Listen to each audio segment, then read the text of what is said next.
Hello everyone, আসসালামু আলাইকুম। Welcome to my Facebook page আলামিন সাকিব। আমি আর হাসান আমার বন্ধু, আমরা দুইজন এখন ঘুরতে যাবো। ও R15 ঠেলতেছে ভাই, মান সম্মান থাকবে দেখেন। ল ভাই, ঠেলে ঠেলে R15 স্টার্ট নিতে হয়, ইতিহাস ভাই। এই যে স্টার্ট নিয়ে নিছে মামা, রে তুই জীবন দিয়া দে মামা। R15 ঠেলে স্টার্ট দিতেছ, আল্লাহ একবার। তো সাথে থাকুন এবং আমাদের ঘুরার ভিডিওটা উপভোগ করুন। বন্ধু বাইক নিয়ে এসে বলতেছে যে চল আজকে কোথাও ঘুরতে যাই। বের হয়ে পড়লাম ঘুরতে, দেখে আজকে কুট্টু ঘুরতে পারে। নির্দিষ্ট কোনো স্থানে যাব না, বাইক নিয়ে বেরোইছি, ঘুরবো এবং আপনাদেরকে ঘুরাবো। সাথে থাকুন, ভিডিওটা উপভোগ করুন। বাসা থেকে বের হয়ে বাজারের কাছাকাছি চলে আসছি। এটা আমাদের কালিয়ারচর বাজার, যেখানে আমরা বাজার সদাই করি। বাজারে এসে আমার এক বন্ধুর সাথে দেখা। রবিন, এটা কি করছো? ये सब क्या देखना पड़ रहा है।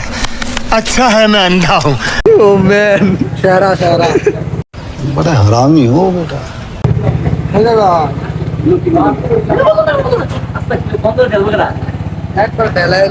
যে দাঁড়া ছিল ওর নাম ছিল রবিন। ও চাইছিল যে গাড়ির চাবিটা দিয়ে গাড়িটা বন্ধ করার জন্য। গাড়ি তো এটা আপনারা জানেনই, চাবি দিয়ে গাড়ি অফ করার পরে গাড়ি ঠেলে ঠেলে স্টার্ট নিতে হয়। এই জন্য হাসান লাফায় উঠছিল।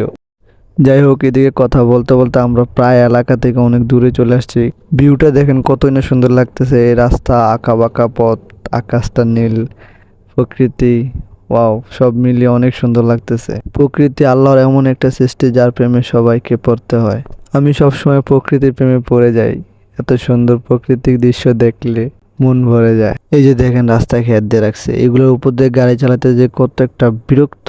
গ্রামে যখন ধান কাটে, যারা গ্রামের রোডের ভিতরে বাইক রাইড করছেন এবং অন্যান্য গাড়ি রাইড করছেন, তারাই বুঝতে পারবেন যে এই প্যারাটা কেমন। যাদের বাড়ির পাশে রোড আছে তারা মাস্ট রোডের ভিতরে এগুলা দিয়ে রাখবে, মনে হয় যে রোডটাই ওদের বাড়ির উঠান, এখানে খেয়ার রোড দিয়ে রাখছে। মাঝে মাঝে এটা অনেক বিরক্তকর মনে হয়। যাই হোক, সবাই খেয়ারের উপর দিয়ে অন্তত বাইকটা সেফটি ভাবে চালানোর চেষ্টা করবেন, কখন দুর্ঘটনা ঘটে যায় বলা যায় না। আর যারা ভিডিওটা দেখতেছেন তারা অবশ্যই চেষ্টা করবেন যে এগুলা রাস্তার ভিতরে না দেওয়ার জন্য। বাড়ির আশেপাশে কোথাও দিবেন, তবে রাস্তাতে দিবেন না। রাস্তাতে না দিলে এটা ভালো হয়। আর একটা কথা ভাই, আমরা বাঙালিকে এভাবে এত সহজে সোজা করানো যায় না। যাই হোক, সবাইকে চেষ্টা করব সঠিকটা দেখা দেওয়ার জন্য। সবাই তো আর এক হয় না। সো আমরা এদিকে কোথায় যাচ্ছি বলতে পারতেছি না, শুধু ঘুরতেছি বাইক নিয়ে। বাইক আছে তো তাই ঘুরতেছি, তবে হারাই যায় না, ঘুরার ফিল নিতেছি। আমরা গ্রামের মানুষ, গ্রামের আঁকাবাঁকা পথ আমাদের কাছে অনেক ভালো লাগে। আর যাই হোক, আমরা ঝামেলা মুক্ত জায়গায় বসবাস করি, কোনো গাবজাপ নেই, কোনো ঝামেলা নেই, কোনো যানজট নেই। মানে ফুললি অন্যরকম একটা ফিলিংস কাজ করে। এক কথায় বলতে গেলে গ্রামে শান্তি গ্রামেই। যারা গ্রামে বসবাস করে তারাই বলতে পারবে। সব সময় আমি আমার গ্রামকে ভালোবাসি। I love my village. So সবাই ইচ্ছা করলে সবাই গ্রামের একটা পিকচার কমেন্টে আপলোড দিতে পারেন। ভালো লাগলে কাছে হলে আপনাদের গ্রামে ঘুরে আসবো এন্ড ভিডিও করব। আমার গ্রাম আমার কাছে সব সময় ভালো লাগে, আমার প্রিয় গ্রাম আমার কাছে তো ভালো লাগবে। এবং আপনাদের গ্রাম আপনাদের কাছে কেমন লাগে অবশ্যই কমেন্টে জানাবেন। সো আজকের ভিডিওটা কেমন লাগলো অবশ্যই কমেন্টে জানাবেন। আর ভিডিওটা ভালো লাগলে একটি ফলো করে দিবেন। আপনারা ফলো করলে আমার ভিডিও করতে অনেক ভালো লাগে, আমি অনেক উৎসাহ পাই। সো অবশ্যই একটি ফলো করে দিবেন। এন্ড ভালো থাকবেন। আল্লাহ হাফেজ, টাটা।